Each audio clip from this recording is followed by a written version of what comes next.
किसानों द्वारा साठा धान की बुआई को प्रशासन द्वारा प्रतिबंधित किए जाने के बाद किसानों में उबाल दिखाई दे रहा है। किसान आज लखीमपुर की सड़कों पर प्रदर्शन कर रहे हैं। जिलाधिकारी कैंपस का घेराव करके जिलाधिकारी घेराव करने के बाद प्रदर्शन किया। इनका मांग है कि साठा धान जिस तरीके से प्रतिबंधित किया जा रहा है इससे इनको नुकसान होगा, क्योंकि आधे से ज्यादा धान की बुआई हो चुकी है। हम बात करते हैं जो किसान संगठन यहाँ पर आए हैं, उनकी क्या मांगे हुई, प्रशासन से क्या बात हुई उनकी और किस तरीके का आश्वासन दिया गया है और इसके बाद आगे का उनका क्या निर्णय रहेगा, जी बताइए। जी, मेरा नाम कुलवंत सिंह है। मैं जिलाध्यक्ष भारतीय किसान राजनीतिक से 12 तारीख को डीएम महोदय द्वारा जो लखीमपुर खीरी में साठे धान पर रोक लगाई गई थी, उसी को लेकर आज किसान यहाँ पर सारे इकट्ठे हुए हैं।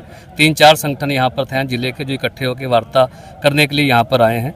डीएम साहब से वार्ता में 3-4 राउंड से एडीएम साहब से उनकी वार्ता हुई है। डीएम साहब यहाँ पर आज नहीं थी। फ़ोन पर वार्ता होने के बावजूद उन्होंने ये कहा है कि जो धान लग चुका है खीरी जिले में वो लगाया जाए, जो आगे वाला धान है उस पर अभी 19 तारीख को मीटिंग करके हम विचार करेंगे। लेकिन किसानों के विरोध को देखते हुए उन्होंने देखा किसानों का विरोध ज़्यादा है, तो उन्होंने मौखिक तौर पर कहा तो नहीं, लेकिन अंदरले खाते से हम कह सकते हैं कि खीरी जिले में धान लगेगा जी। अच्छा, आप बताइए, आप और तमाम समस्याएं जिन पर बात हुई, क्या समस्या है? जैसा कि हमारे ज़िले में सबसे बड़ी समस्या है, जैसे मैं पहले भी बता चुका हूँ, अपने ज़िले में लखीमपुर खीरी में सबसे ज़्यादा नदियाँ हैं, 10 नदियाँ हैं और आधे से ज़्यादा जो क्षेत्र है वो कटान में, बरसात में आप देखते हैं कटान में निकल जाता है। लोगों के खड़े गन्ने जो कटने वाले होते हैं, 10-10 फुट 12-12 फुट के गन्ने जो होते हैं, वो मैं घर जहाँ किसान अपने बहुत अपनी मेहनत से बहुत अपने सपने बना के उसको घर बनाते हैं, बहुत एक बार ज़िंदगी में आदमी बनाता है, तो वो घर पूरी नदी बहा के ले जाती है। जहाँ पे नदियाँ जो अपना मुख्य धारा वो छोड़ चुकी हैं, वो अपनी मुख्य धारा में लाने के लिए भी प्रशासन को, सरकार को सहयोग करना चाहिए।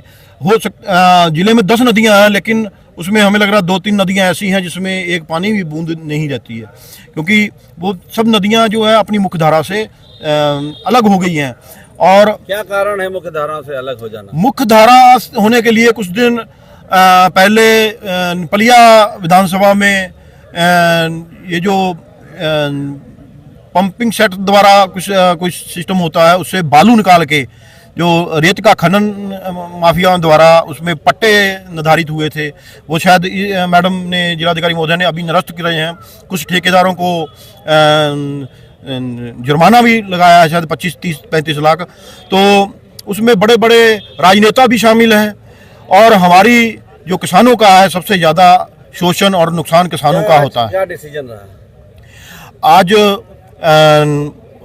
जो बाढ़ वाले मुद्दे पर तो कोई डिसीजन नहीं हो पाया, मैडम नहीं थी, और बाकी जो उसके लिए हम लोग किसी दिन फिर निकालेंगे। लेकिन आज जो मेन मुद्दा था हम लोगों का साठे का, उस पर किसानों की जीत हुई है और जो धान लगा है वो लगा रहेगा, उस पर कोई भी कार्रवाई नहीं होगी। कहा जाता है कि साठे के धान की बुआई का इस बार का आश्वासन दिया है, उसके बाद आगे के लिए प्रतिबंधित, खास करके ये कहा गया है कि साठे का जो बुआई हो चुकी है वही खाली बुआ जाएगा, आगे नहीं बुआ। क्या लगता है आपकी लड़ाई कहाँ तक रहेगी?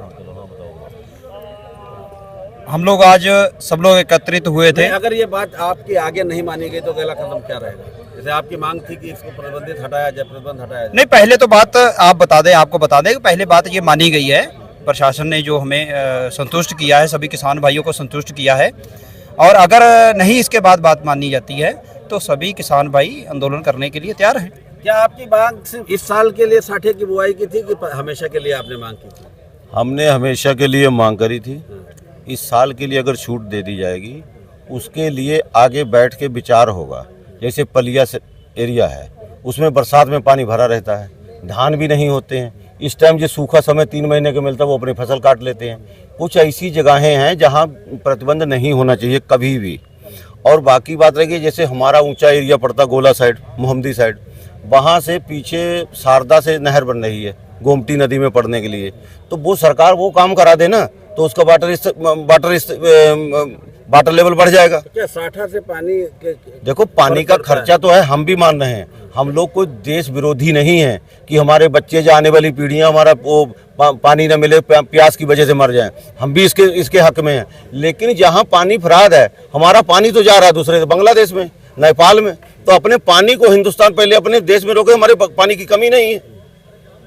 देखिए कहीं ना कहीं साठा की धान की बुआई इसलिए रोक प्रतिबंधित करने का प्रशासन का फैसला है कि साठा की धान जो है फसल जो है वो पानी अधिक प्रयोग करते अपने आप में सींचती है, जिससे पानी का जलस्तर गिरता है। तो इस वक्त किसानों का कहना है कि सरकार उन पानी को जो दूसरे मुल्कों में जाता है उसको रोक के अपने मुल्क में अपने जमीन को उपजाऊ करे, जमीन को सिंचाऊ करे। और जिस तरीके से प्रतिबंध लगाया जा रहा है तो कहीं ना कहीं किसानों के लिए अन्याय है। इसकी बात को लेकर आज प्रदर्शन किया था। प्रशासन द्वारा मौखिक रूप से यह आश्वासन दिया गया है कि इस साल जो फसल है उसकी बुआई होगी, आगे से इसे प्रतिबंधित किया जाएगा। किसानों का कहना है कि आगे इस मामले को लेकर अलग से रणनीति बनाई जाएगी और कुछ ना कुछ कहीं ना कहीं इसका हल निकलेगा। लखीमपुर टाइम्स के लिए आमिर रजा।